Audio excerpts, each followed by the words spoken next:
Hello guys, welcome to my channel fabric by Sapna.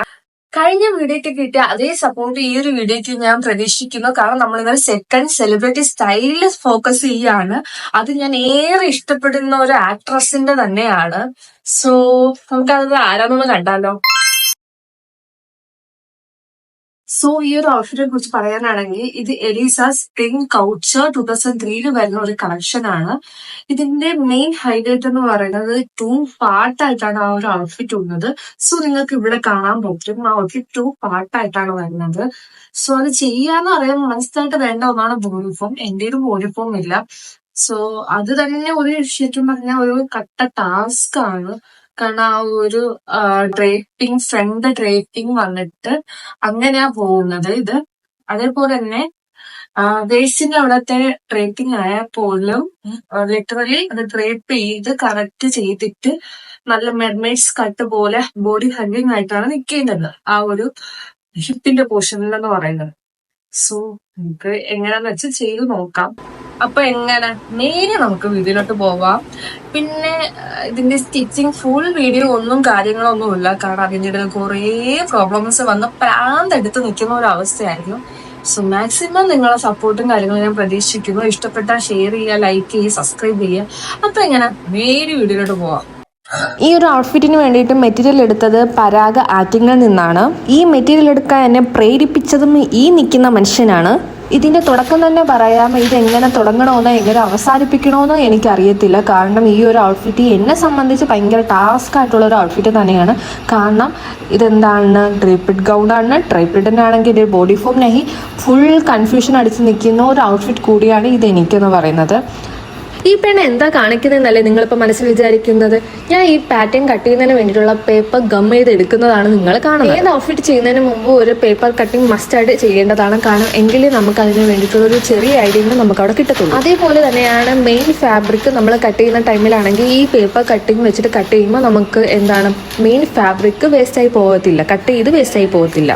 ഇത് സ്റ്റാർട്ടിങ്ങിൽ തന്നെ കൺഫ്യൂഷൻ ആയിരുന്നു. എൻ്റെ 2 ലൈനിങ് ഉണ്ടായിരുന്നു, ഒരു ഡാർക്കും പിന്നെ ഒരു ലൈറ്റും.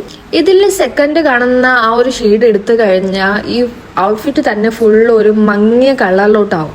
പക്ഷെ എന്നാൽ ഫസ്റ്റ് കാണുന്ന ആ ഒരു വയലറ്റ് ഷെയ്ഡ് എടുത്തു കഴിഞ്ഞാൽ അത്യാവശ്യം ബ്രൈറ്റനായിട്ട് ഈ ഒരു ഔട്ട്ഫിറ്റ് കാണും. കാരണം ഇത് നെറ്റിൻ്റെ ഫാബ്രിക് ആയതുകൊണ്ട് തന്നെ നമ്മൾ ആ ഒരു ഫാബ്രിക്കാണ് യൂസ് ചെയ്യേണ്ടത്. ഇത് ഫുൾ എന്താ പറയുക, ഫസ്റ്റ് ടൈമാണ് ഞാൻ മെർമെയ്ഡ് ബോഡി കൗണ്ടിന് വേണ്ടിയിട്ടുള്ളത് ആദ്യമായിട്ടാണ് ഞാൻ കട്ട് ചെയ്യുന്നത് ഗൈസ്. അതുകൊണ്ട് തന്നെ ഇതിൻ്റെ മെയിൻ ഫാബ്രിക്കിൽ ഒറ്റ പീസ് പോലും ഞാൻ വേസ്റ്റ് ആക്കിയിട്ടില്ല. മേ ബി സ്കാല പോർഷനൊക്കെ നമുക്ക് എന്തെങ്കിലും കാര്യത്തിന് യൂസ് ആക്കാൻ പറ്റും. ഹേയ് സോറി എന്തെങ്കിലും കാര്യത്തിനല്ല, ഈ ഒരു ഔട്ട്ഫിറ്റിൽ തന്നെ യൂസ് ആക്കാൻ പറ്റും.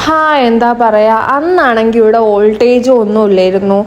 ബോഡി ഫോം ഇല്ലാത്തത് കാരണം ഡ്രേപ്പ് ചെയ്യുന്നതിന് മുമ്പ് പ്ലീറ്റൊക്കെ എടുത്ത് പിൻ ചെയ്ത് നോക്കിയിട്ടാട്ടോ ഞാൻ ചെയ്തത്. ഇതിപ്പോൾ എന്താ പറയുക, ശരിയായോ ഇല്ലയോ ഒന്നും മനസ്സിലാവുന്നില്ല.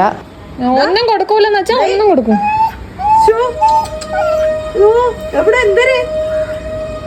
ഒന്നും തന്നില്ലേ?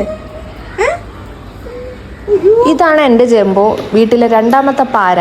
ഉമ്മ വരുമ്പോൾ പാര വെക്കുന്ന രംഗമാണ് നിങ്ങൾ നേരത്തെ കണ്ടത്. ഇതിൻ്റെ ബാക്ക് പോർഷൻ ആയിട്ട് ഇപ്പോൾ കട്ട് ചെയ്യുന്നത്. ഇതിൻ്റെ ബാക്ക് പോർഷൻ എന്ന് പറയുന്നത് കുറച്ചും കൂടെ ഇറങ്ങിക്കിടക്കുന്ന പാറ്റേൺ ആണ്. സോ അതാണ് ഞാൻ ഇപ്പോൾ കട്ട് ചെയ്യുന്നത്. നിങ്ങളിൽ എത്ര പേരാണ് കോട്ട് ഫ്യൂസിങ് യൂസ് ചെയ്യാം? ഉറങ്ങിക്കിടക്കുന്ന ഉമ്മായെ വിളിച്ചെടുത്തിയ ഈ വീഡിയോ ഞാൻ എടുക്കുന്നത്. കോട്ട് ഫ്യൂസിങ് എപ്പോഴും നമുക്ക് കുറച്ചുകൂടെ നീറ്റ്നെസ് കിട്ടാൻ വേണ്ടിയിട്ട് യൂസ് ചെയ്യുന്ന ഒന്നാണ്. കുറച്ചുകൂടെ കട്ടിക്ക് ആ ഒരു ഫാബ്രിക് യൂസ് ചെയ്യുമ്പോൾ കുറച്ചുകൂടെ കട്ടിക്കിരിക്കും. അപ്പം നമുക്ക് നല്ല ഒരു ബെറ്റർ ഫിനിഷിങ് എന്നുള്ള രീതി തോന്നും. അതിന് വേണ്ടിയിട്ടാണ് നമ്മളിത് യൂസ് ചെയ്യുന്നത്. ഈ വീഡിയോ കാണുന്ന ചിലരെങ്കിലും എന്നെക്കുറിച്ചും എൻ്റെ പ്ലേസ് എവിടെയാണ്, ഞാൻ എന്താ പഠിച്ചതെന്ന് ചോദിച്ചവരുണ്ട്.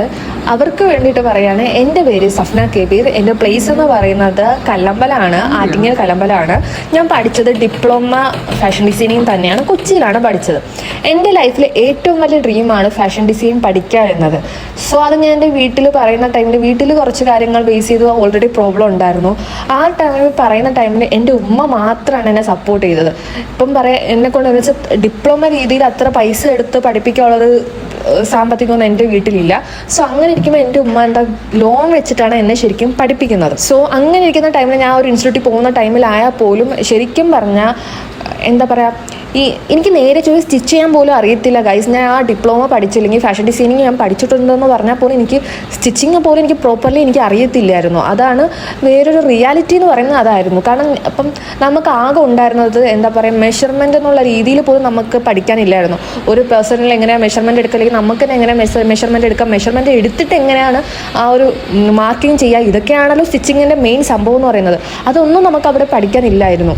പിന്നെ ഇത്രയും ക്യാഷ് കൊടുത്ത് പഠിച്ചിട്ട് പോലും നേരെ സ്റ്റിച്ച് ചെയ്യാൻ പോലും അറിയില്ല എന്ന് പറഞ്ഞാൽ അത് നാണക്കേടില്ല. അതെൻ്റെ ഉമ്മ അത്രയും സ്ട്രഗിൾ ചെയ്തിട്ടാണ് എന്നെ പഠിപ്പിച്ചത്. അപ്പോൾ അതെനിക്കൊരു വിഷമമായിരുന്നു. സോ സ്വന്തമായിട്ട് തന്നെ ലേൺ ചെയ്തിട്ടാണ് ഞാൻ സ്റ്റിച്ചിങ്ങിൽ കുറേ നീറ്റ്നെസ്സും കാര്യങ്ങളും വരുത്തിയത്. കുറേ കാര്യം ഞാൻ കുറേ യൂട്യൂബും കാര്യങ്ങളും കണ്ടു. പിന്നെ ഉമ്മായും നല്ലപോലെ സ്റ്റിച്ച് ചെയ്യുന്ന ആളാണ്. സോ ഉമ്മാരെ കീഴിൽ നിന്നൊക്കെയാണ് ഞാൻ സ്റ്റിച്ചിങ് പ്രോപ്പർലി പഠിച്ചെടുത്തത്. സോ എന്നെ സംബന്ധിച്ച് ഒന്നും അറിയില്ല എന്നും പറഞ്ഞ് മാറി നിൽക്കാൻ എന്നെക്കൊണ്ട് പറ്റത്തില്ല. കാരണം എനിക്ക് ഓൾറെഡി ഒരു 100 കൂട്ടം പ്രോബ്ലം ഉണ്ട്. സോ എനിക്ക് എപ്പോഴായാലും ഫൈറ്റ് ചെയ്ത് നേടിയെടുക്കുന്നതാണ് എനിക്കിഷ്ടം. സോ ബാക്കി നമുക്ക് ഈ സ്റ്റിച്ചിങ്ങിലോട്ട് തന്നെ പോവാം. ഹലോ ഗൈസ്, സോ ഇതിന്റെ ഫൈനൽ ഔട്ട്പുട്ട് ആയിട്ടില്ല ശരിക്കും. സോ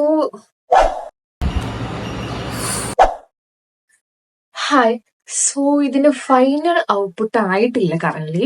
സോ ഇതിന്റെ ഇനി ജോയിനിങ് ഉള്ളത്, പിന്നെ അതേപോലെ കുറച്ച് കാര്യങ്ങൾ ഇനി ഇതിൽ ചെയ്യാനുണ്ട്. സോ ഇതൊരു ട്യൂട്ടോറിയൽ വീഡിയോ ആയിട്ടുള്ള ഒരു സംഭവം ഒന്നും അല്ല. കാരണം ഞാനും മിസ്റ്റേക്ക് നിന്നാണ് ശരിക്കും ഇതിപ്പോ ചെയ്യുന്നത്. ഒരു ടെക്നിക്ക് യൂസ് ചെയ്ത് ആ ടെക്നിക്ക് ഫെയിൽ ആകുമ്പോൾ വേറൊരു ടെക്നിക്ക് കണ്ടുപിടിച്ച് അങ്ങനെയാണ് മൊത്തത്തിൽ ഇത് ചെയ്തു വരുന്നത്. സോ ഒരു ട്യൂട്ടോറിയൽ ആയിട്ട് പറഞ്ഞ ധാരാളം ഒരു ഇതൊന്നും എനിക്ക് ശരിക്കും പറഞ്ഞില്ല, എക്സ്പീരിയൻസ് എനിക്കില്ല. സോ ഇതൊരു എന്താ പറയാ, ബിഹൈൻഡ് സീൻ എന്നുള്ള രീതിയിലാണ് ഞാൻ ഈ വീഡിയോ സ്റ്റാർട്ട് ചെയ്യുന്നത്.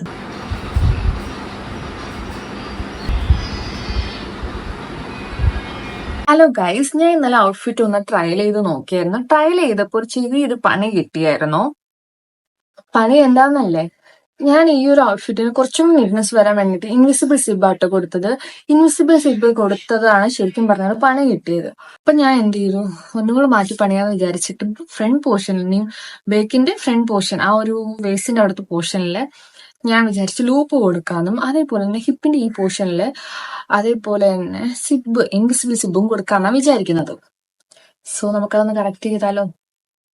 ഹലോ ഗൈസ്, സോ കുറച്ച് ദിവസം കൊണ്ട് തൊണ്ടവേദനയും പനിയാണ്. സോ ടൈം കിട്ടുന്ന അനുസരിച്ചാണ് വീഡിയോസ് ചെയ്തിട്ടുള്ളത്. സോ അതിൻ്റെ ഒരു ക്ലിപ്പ് പോലും എൻ്റെ കയ്യിലില്ല. ഇനിയുള്ള പോർഷൻ എന്ന് പറയുന്നത് ഇവിടെ നിന്ന് വരുന്ന ഒരു കൗൾ പോലെ കിടക്കുന്ന ഒരു പോർഷനാണ് നമുക്ക് ഇനി ചെയ്യാനുള്ളത്. അത് പ്ലസ് അതേപോലെ തന്നെ സ്ലീവ് ആണ് ഉള്ളത്. സ്ലീവ് ഓൾറെഡി ഞാൻ ഒരു സ്ട്രാപ്പ് പോലെ കൊടുത്തിട്ടുണ്ട്. പ്ലസ് ഫുൾ സ്ലീവ് ആണ് ഇനി വരാനുള്ളത്. ബാക്കി ഏകദേശം ഒരു പണി ഒരുവിധം ഒപ്പിച്ച് വെച്ചിട്ടുണ്ട്.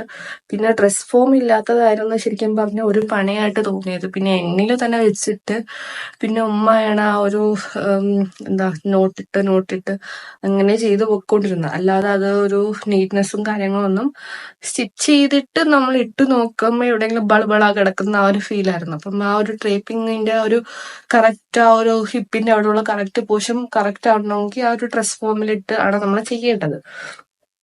അപ്പം വീട്ടിലോട്ട് പോവാം. ഈ കൗൾ പോലെ കിടക്കുന്ന ആ പോർഷനിലൊക്കെ ഞാൻ സ്റ്റോൺസ് വെച്ചിട്ട് ഒട്ടിക്കുക ചെയ്തത്. ഇനി നമ്മൾ ചെയ്യാൻ പോകുന്നത് സ്ലീവ് ആണ്. ഓൾറെഡി ഞാൻ സ്ലീവ് രണ്ടായിട്ടാട്ടോ കട്ട് ചെയ്തിരിക്കുന്നത്. കാരണം ഫാബ്രിക് തികയാതെ വന്നുകൊണ്ട് ലാസ്റ്റ് നമുക്ക് ഫാബ്രിക് സ്ലീവിന് കുറച്ച് തികയാൻ പാടായിരുന്നു. സോ 2 പാർട്ടായിട്ടാണ് ഞാൻ എടുത്തിരിക്കുന്നത്. ഇത് ജോയിൻ ചെയ്ത് സ്ലീവ് എന്നുള്ള രീതിയിലാണ് ഉദ്ദേശിക്കുന്നത്. ആ ഫോട്ടോയിൽ കാണുമ്പോൾ തന്നെ മനസ്സിലാവും അതെന്താണ്, ഭയങ്കര ലൂസായിട്ട് കിടക്കുന്ന ഒരു ടൈപ്പ് ഇതാണ്. സോ നമുക്കത് ചെയ്യാം. ഫസ്റ്റ് എന്താ, ഇതില്